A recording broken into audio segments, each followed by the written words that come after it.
Halo Sobat ANA, sudah lama tidak bertemu di sesi Propcast with ANA Property. Sebelumnya kenalin dulu nih, nama aku Putri. Aku sebagai host Propcast kali ini. Tentunya aku di sini akan membawakan topik yang gak kaleng-kaleng ya. Tonton terus videonya. Dengan ANA kita keluarga bukan lawan.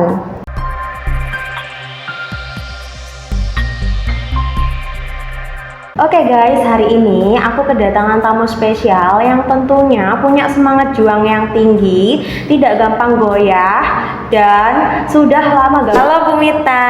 Halo juga Mbak Putri.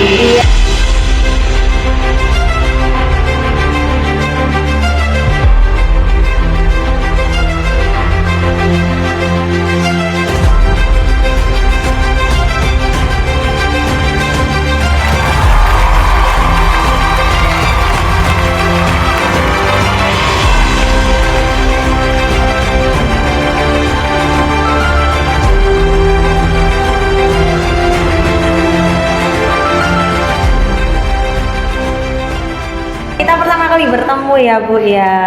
Pertama atau yang ke-100 kali ya Mbak? Kayaknya yang pertama kali ya Bu ya. Oke deh. Oh iya Bu, di sini Putri mau tanya-tanya ya Bu. Silakan. Putri ini kepo banget nih Bu. Kalau boleh tahu Bu, sudah bergabung berapa lama Bu di ANA Property? Saya bergabung kurang lebih akhir atau awal 2017 ya, kurang lebih ya. Oh, udah lama banget ya Bu ya. Nah, menurut Bu Mita nih, untuk gabung di ANA Property itu apa sih Bu enaknya Bu? Gitu. Kalau di ANA Property yang saya rasakan ya keluarga ya. Ya karena mungkin saya sudah mulai 2017. Jadi saya feel at home aja dengan teman-teman marketing, orang lama-lama seperti Bu Juli, Pak Jeffrey dan yang lain-lain, Bu Ana, Pak Gun, itu sudah bukan seperti orang lain lagi ya. Gitu. Jadi saya merasa seperti keluarga aja. Itu soal hubungan ya, soal relasi. Kemudian kalau soal pekerjaan, kita itu ada training. Kita juga pernah diadakan seperti training hukum, mendatangkan emang pakar hukum. Waktu itu namanya pakar hukum, pokoknya kita diajarin dan kita boleh tanya banyak tentang tanah, tentang sengketa, tentang kalau barang disita terus dilelang kayak gitu-gitu. Dan kita sering diadakan pelatihan-pelatihan seperti itu. Jadi itu membekali kami, yang mana kami ini backgroundnya adalah agent properti ANA ini adalah bukan yang murni marketing, backgroundnya ada ibu rumah tangga. Gitu. Seperti saya kan ibu rumah tangga, saya juga pelayan Tuhan di gereja, saya pemimpin pujian, yang mana saya juga nggak tahu apa sih properti, bagaimana jualnya. Tapi di ANA kita diajarin dan ada kelas untuk itu. Kemudian juga di lapangan kita ada fasilitas pasang banner, jadi kita nggak usah sampai naik-naik terus kita jadi tukang masang gitu, nggak perlu. Gitu. Jadi dipermudah banget. Dipermudah oleh kantor tepatnya. Menurut saya jadi soal hubungan nggak masalah, sangat enak di sini soal dibekali, tepatnya dibekali dengan pelatihan, terus di lapangan pun soal pekerjaan kita dibantu.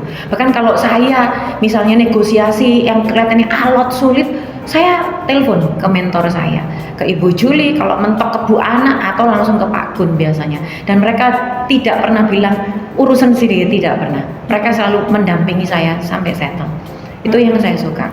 Baik, berarti benar-benar kayak dituntun gitu ya Bu ya, diajarin sampai benar-benar bisa. Seperti itu. Menurut Bu Mita, untuk menjadi wanita karir di bidang properti itu susah nggak Bu? Tergantung ya. Tergantung siapa dulu orangnya. Kalau menurut saya, yang ibu rumah tangga murni, yang anak-anaknya udah gede-gede gitu ya, gampang bisa sih, yang tidak ada kegiatan lain ya. Tapi kalau yang masih punya baby, yang mana baby nggak bisa ya dititipkan ke orang lain, apalagi zaman sekarang sulit ya kita mempercayai. ART mohon maaf sekali, kan banyak cerita-cerita. Terus juga kalau seperti saya juga sebenarnya panggilan saya yang utama ini, saya ini adalah sebagai hamba Tuhan. Saya ini ditetapkan untuk jadi penyanyinya di rumah Tuhan ya gitu. Jadi saya punya kegiatan lain yang mana kadang saya juga mementorin, ngajarin anak-anak untuk menjadi penyanyi Tuhan di mimbar, dan saya mementorin mereka seperti itu. Jadi tergantung, makanya sulit atau mudah waktunya tergantung dengan siapa. Kalau saya aja ya, saya bicarakan saya, karena saya sudah punya jadwal yang penuh juga. Hari Senin saya mesti kemana, Rabu kemana, Kamis pagi kemana, Kamis siang kemana, Kamis sore saya tugas di mana, Jumat Saya berusaha sedapat mungkin, tapi saya tidak akan tinggalkan panggilan saya sebagai seorang pemimpin pujian ya. Nah, saya urusannya itu sama Tuhan, saya nggak berani meninggalkan panggilan saya. Tapi tetap kalau misalnya di dalam PD ada yang cari rumah langsung saya deketin, itu selesai ibadah ya, jangan sampai pas ibadah kita jualan juga, Tuhan nggak suka seperti itu. Jadi setelah ibadah atau pas kayak saya jalan ketemu teman gitu, butuh rumah, ya aku jualan dong rumah di ini. Oh CL gak cocok ini kemahalan, tak carikan lagi. Nah kayak gitu sih saya. Jadi memang tergantung dengan siapa dulu. Kalau saya jujur aja saya nggak bisa fulfill di properti, nggak bisa, karena memang panggilan saya dari awal saya ini harus ada di rumah Tuhan kayak gitu. Even di rumah pun, karena saya ini juga sebagai pasukan doa, di rumah pun waktu-waktu saya banyak pakai untuk berdoa. Begitu Mbak Putri. Jadi di manage waktunya ya Bu ya. Iya. Gitu. Nah Bu, kalau misal boleh tahu ya Bu ya, untuk cara gabung menjadi agent di ANA Property itu gimana Bu? Oh sangat gampang sekali, sangat gampang. Backgroundnya whoever, siapapun, yang penting niat gitu ya, dan punya hati yang tulus gitu ya. Karena kalau nggak punya hati yang tulus nanti gawat, nanti di kantor berantem sama teman kantor, rebutan listingan, sikut sana sikut, Tuhan nggak suka seperti itu ya. Nomor satu punya hati yang tulus, jujur gitu ya, terus punya kooperatif, bisa bekerja sama dengan baik, itu mental yang dibutuhkan. Kalau latar belakang mau ijazah SD nggak apa-apa, mau nggak sekolah pun nggak apa-apa Mbak Putri, ijazah SMP SMA nggak apa-apa, nggak harus yang sekolah tinggi-tinggi, yang penting niat aja. Dan itu tadi kan ANA sudah menyiapkan pelatihan-pelatihan, masalahnya mau nggak diajarin kayak gitu, mau maju apa enggak kayak gitu. Bahkan listingan itu Pak Gunawan itu sering nge-share listingan-listingan ke kami, ini loh kamu nggak usah keliling, tak sediakan, udah tinggal kerjakan. Lah kurang apa di ANA, tergantung. Nah kembali lagi, bisa nggak kita manage waktu, back to personality-nya lagi. Iya kayak gitu, jadi kerja keras, niat gitu ya Bu. Iya, untuk gabung gampang sekali dan bayarnya nggak mahal kok di ANA itu. Kemarin malah sempat teman saya, downline saya itu gabung bayar cuma 100.000. Nah murah kan? Coba cari di agent properti, kantor properti lain yang mana yang semurah itu bayarnya. Itu pun sudah dapat, kantor tidak ngambil cuan atau tidak ngambil benefit dari 100.000 itu dijadikan kartu nama. Jadi downline saya dapat kartu nama, terus dapat apa lagi ya, pelatihan kok nggak salah yang mana. Ya pelatihan seperti itu. Bahkan kadang-kadang pelatihan di kelas yang lain itu pimpinan kita itu Pak Gun tuh nyiapkan makan loh. Anda pikir makan kan juga butuh duit ya? Berarti fasilitas juga ya Bu? Iya. Dapat fasilitasnya kayak gitu. Yang jelas tidak mahal. Kalau soal biaya gabung di ANA tidak mahal. Tidak mahal sama sekali teman-teman, karena fasilitasnya juga udah ada trainingnya segala macam ya Bu ya. Full. Jadi kalian nggak kesulitan kayak gitu. Bahkan mentor-mentornya, upline kita, senior-senior kita itu kalau ditanya mereka sangat welcome.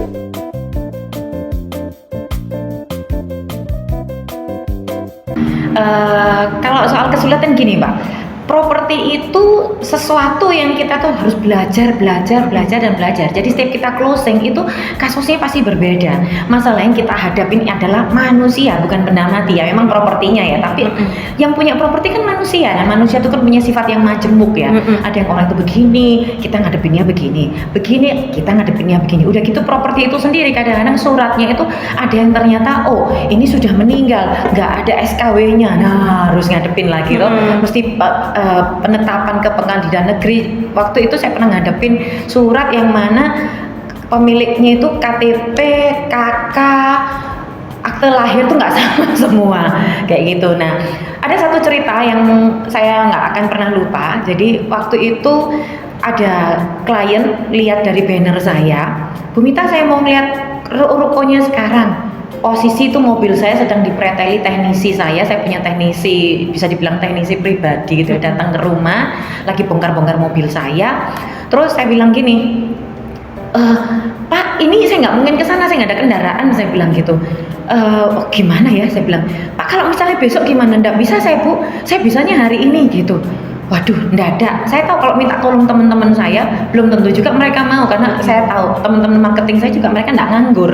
Mereka juga ada pekerjaan di rumah, di kantor juga pasti mereka sama klien. Saya tanya sama suami saya bilang udah let it go lah.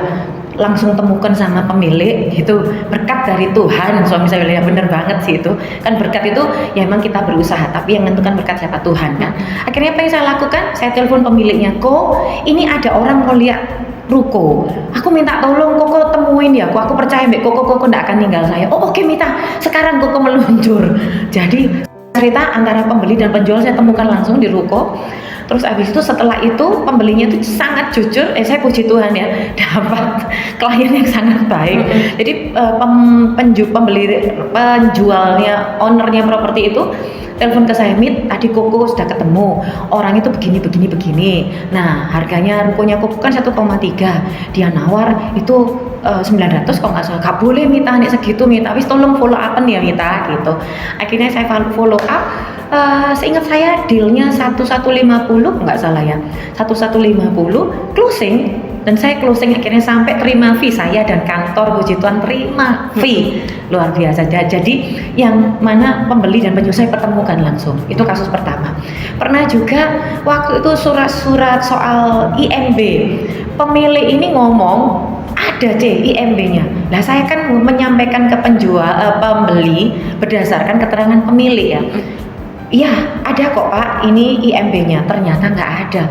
Langsung ini pembelinya ini neken banget sama si penjual. Saya nggak tahu mesti bagaimana ngadepin, karena jujur saya nggak mau kehilangan bisnis ini. Saya sampai libatkan Bu Juli dan Pak Gun. Saya melibatkan mentor-mentor saya, kita duduk di meja dan kita bicara, selesai gitu. Jadi ada yang bisa kita selesaikan sendiri, ada yang kita harus bisa, ada yang kita harus share memang dengan mentor-mentor kita gitu. Tapi itu terlepas semua ya, kita jangan sampai nggak berdoa ya, karena emang berkat rezeki itu dari Tuhan. Betul banget. Jadi pasti ada kesulitan ya, tapi kalau misal nggak bisa mecahin masalah sendiri, bisa konsultasi ke mentor. Betul. Kayak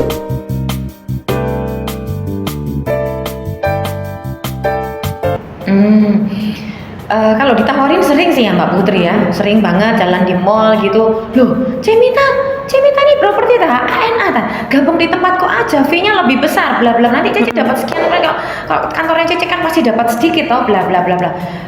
Kenapa saya bisa bertahan di ANA? Satu yaitu tadi yang saya sudah jelaskan dari awal, hubungan, karena saya sudah merasa sudah kenal banget sama yang punya ANA, teman-teman marketing lama, Bu Anggra ini, Winata, udah teman-teman baik, mereka itu orang-orang baik ya, yang selalu bersedia anytime saya telepon, kayak Bu Anggra ini tuh, Bu Ang ya apa ini, aku punya kasus begini, diajari, dan sangat telaten gitu. Jadi sekali lagi saya merasa relasi ya itu penting banget. Feel at home di kantor itu penting banget bagi saya. Buat apa kita dapat fee besar, uang besar, sementara kalau di kantor tegang, kita takut seperti di sarang penyamun gitu ya. Maaf kata, terus teman kita itu yang nggak jujur, sekot sana, kita cerita ternyata nanti gangguan kita ini bisnis kita diambil sama, kan sakit kayak gitu tuh ya. Ini tergores loh kayak gitu ya.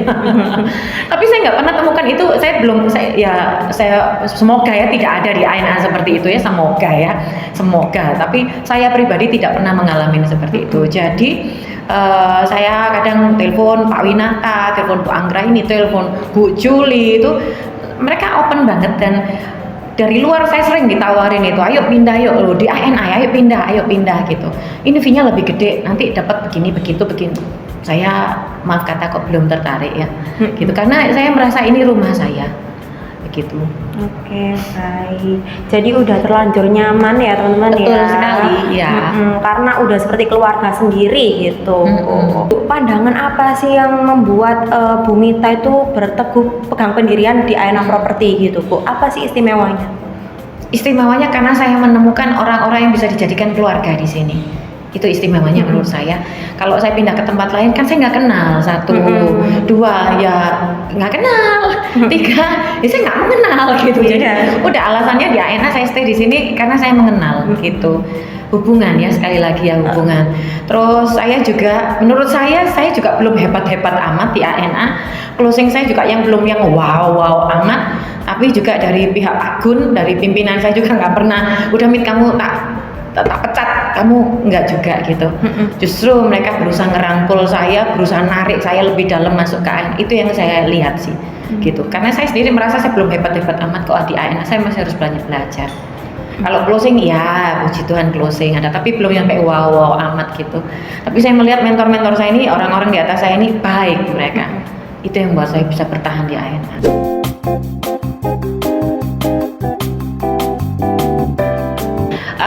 Yang pertama, setiap pagi ya memang ya kita hubungan sama Tuhan beres dulu ya, kita doa. Setiap kita mau menghadapin orang, jangan sampai kita ini punya yang bad groom. Groomingnya dulu harus diperhatikan dong ya. Kita mau ketemu orang, maaf kata, udah nggak lipstikan, kumus-kumus, pakai bednya ANA. Terus orang bilang, oh marketingnya ANA modelnya kayak gini tuh, jorok kayak gini. Nah, itu merusak image saudara, merusak image-nya kantor Anda, merusak image Anda sendiri. Jadi sebelum ketemu orang, yang saya persiapkan, saya harus pasti nomor satu doa. Saya berusaha tampil sebagus mungkin, saya berusaha bersikap body language saya sebaik mungkin. Saya harus tahu siapa yang saya hadapin. Kalau klien saya ini muda ya saya pakai bahasa anak muda. Tapi kalau yang saya hadapin ini orang yang lebih tua dari saya, akan sangat hormat. Karena orang tua tuh suka dihormatin gitu ya. Kalau orang itu saya lihat misalnya ibu-ibu yang sangat cantik keren, nah biasanya kadang-kadang maaf ya ini bukan rahasia ya. Karena saya berteman dengan banyak orang. Karena ibu yang sangat cantik tuh kadang-kadang nggak suka kalau disaingin. Jadi jangan kita lebih cantik dari orang yang kita layani gitu ya. Gitu jadi supaya dia merasa welcome. Jadi sering sekali klien saya itu akhirnya menjadi bestie. Sampai kalau mereka ulang tahun pernikahan ngundang saya, minta saya doakan. Kadang mereka beli gudang, beli yang saya sudah tawarkan dan ternyata belum cocok, tapi kan juga bukan salah saya juga ya. Saya sudah berusaha tawarkan, ternyata beli dari bendera lain, itu pun nanti didoakan, Ceh tolong doano ya gudangku, tolong doano ya rukoku, padahal itu bukan beli dari saya gitu. Sebelumnya saya sudah berusaha ngasih juga sih. Kayak gitu, akhirnya apa? Jadi teman baik, jadi bestie. Banyak sih klien saya jadi bestie kayak gitu. Kadang mereka di mana gitu, Bu Mita di mana? Ayo makan siang sama, sampai kayak gitu. Sampai kalau mereka punya berlian, punya permata, dititip. Jadi saya dari yang properti, dari ANA Property, saya akhirnya kenal dengan pengusaha berlian, pengusaha permata dari ANA Property. Yaitu tadi berpenampilan yang pantas lah ya, tepatnya bergrooming yang pantas, bersikap attitude itu penting ya. Terus jangan lupa juga knowledge. Anda jualan tapi Anda nggak kenal dengan produk knowledge Anda. Misalnya gini, oke, ini rumah luasnya berapa ya? Tinggal lucu loh. Terus ini suratnya apa? Suratnya apa tadi? Suratnya. Makanya apalagi kalau kita kobruk ya, misalnya saya kobruk dengan Mbak Putri. Saya sebelum ketemu klien saya akan persiapkan, saya lihat dulu. Terus nggak ada misalnya surat. Saya ngomong sama teman marketing saya yang teman kobruk. Ini suratnya apa? Saya bilang, oh ini C misalnya gitu. Jadi saya ketemu dengan buyer itu saya siap. Saya produk knowledge saya pegang, attitude saya punya, kayak gitu modal ya. Jangan lupa doa, ngandalkan yang spiritual sama Tuhan. Terlepas itu closing berkat dari Tuhan. Kita ini cuma bekerja berkat dari Tuhan. Oke, baik, jadi itu adalah tips and trick dari Bu Mita ya. Kenapa kok Bu Mita bisa jadi agent yang profesional kayak gitu? Belum profesional banget, masih belajar. Masih belajar ya teman-teman ya. Pokoknya dari diri sendiri dulu ya Bu ya, kayak gitu. Terus kita harus tahu tentang knowledge-nya biar kita kalau semisal jelasin ke buyer tuh enak gitu ya. Ada satu lagi Mbak, jangan sekali-kali motong pembicaraan klien, baik itu pemilik, penjual, kita dengerin aja. Apalagi kalau dia sampai marah, jangan kita ikut marah. Jangan, karena apa? Yang kita tuju apa? Hubungan. Kalau Anda punya hubungan yang baik, suatu saat kalau dia cari barang akan nyari Anda lagi. Gitu, hubungan. Jadi kalau mereka marah, hear them out. Dengarkan aja mereka sampai mana seceret-ceretnya, orang sejahat-jahatnya, orang kan pasti ada habisnya baterainya kan ya. Selesai marah, hear them out, biar mereka keluar semua. Misalnya, saya pernah itu waktu IMB itu klien saya itu marah besar. Waktu itu saya kobruk dengan salah seorang marketing. Nah, teman marketing saya ini juga melakukan kesalahan juga gitu. Jadi kami klien itu marah. Yang kita harus lakukan, hear them out, biar mereka meledak terserah. Empathize. Saya minta maaf ya Bu, untuk saya bisa merasakan apa yang Ibu rasakan gitu. Jangan kita tambah, Bu nggak bisa, hei, ini siapa king, siapa servantnya, ini yang melayani siapa, ini yang pembelinya siapa sih. Posisi ini kan kita melayani ya, gitu. Jadi hear them out, empathize, kemudian apologize, minta maaf dong. Even kita nggak salah, itu Anda akan punya nilai khusus. kebaikan Anda itu akan diingat dengan orang itu. Dia akan, ini anak punya attitude gitu. Setelah apologize, ya take action for responsibility. Jangan apologize terus udah ambiar, ya nggak bisa kayak gitu. Setelah apologize, ya you do something gitu loh. Untuk terus gimana ini solusinya? Jangan lupa solusi itu penting. Anda punya attitude tapi Anda tidak menyelesaikan itu, ya nol besar, big zero gitu ya. Iya. Dari saya begitu. Iya. Soal attitude tadi juga jangan lupa be on time ya. Kita sopan tapi kita nggak on time, orang juga bisa ilfeel sama kita. Jangan sampai klien itu yang menunggu kita di tempat properti yang akan dibeli tadi gitu. Misal kalau saya pribadi ya, janjian sama klien jam 12 siang gitu. Biasanya kan orang bisa itu setelah pas makan siang itu, pas makan siang itu mereka lihat tuh. Mereka janjian jam 12, itu jam 11 seperempat itu saya pasti sudah duduk manis di situ. Saya pasti bukain dulu. Jadi klien datang itu sudah tinggal masuk gitu, bleng gitu masuk. Jadi orang itu nggak sampai merasa nggak nyaman sama saya. Supaya dia akan tanya punya barang yang lain lagi. Nah, tapi kalau sudah first impression, ketemu pertama aja, nih anak, udah penampilannya jorok, udah nggak sopan, telat lagi. Dia yang melayani, saya yang mau beli, tapi saya disuruh nunggu lama. Orang ilfil sudah nggak bakal tanya barang lagi sama kita itu penting, be on time ya. Jadi harus benar-benar on time ya Bu ya, jangan Betul. sampai ngecewain pelanggan kayak Betul. gitu. Iya. Oke teman-teman, itu adalah pembicaraan kita kali ini ya teman-teman ya. Seru banget nih bisa berbincang-bincang sama Bu Mita langsung, dan kita juga bisa ambil dari pengalamannya Bu Mita ya teman-teman ya, kayak gitu. Nah, nantikan terus podcast selanjutnya tentunya dengan orang-orang yang hebat. Dengan ANA kita keluarga